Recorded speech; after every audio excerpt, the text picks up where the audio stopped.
South Pacific Container 28.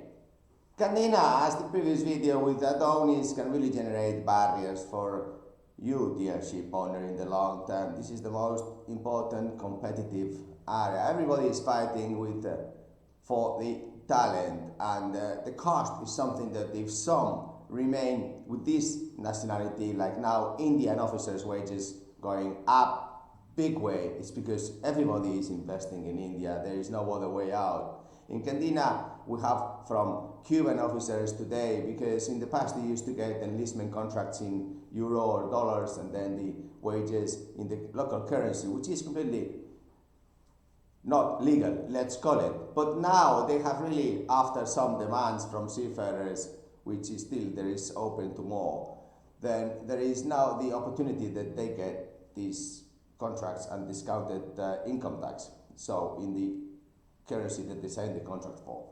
But in Fiji, South Pacific also, we have the same situation. Candina is a specialist in about 500 seafarers from Fiji all the way down rating to officers.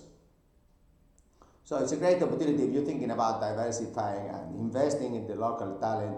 Now the container business is going to grow. Why not have a pool that Candina can generate these Adonis with this Fiji crew, Filipino crew, Indian crew, Cuban crew, Peruvian crew, Spanish crew, Latvian crew, and so on, Africa crew. But also now in the South Pacific, we can really invest in the long term.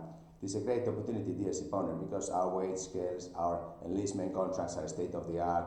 We have artificial intelligence in the whole selection and the crew management. So we can also invest in these Adonis together, so we can keep this crew, pool, grow it, promote, be happy, and also generate barriers. Thank you. Bye.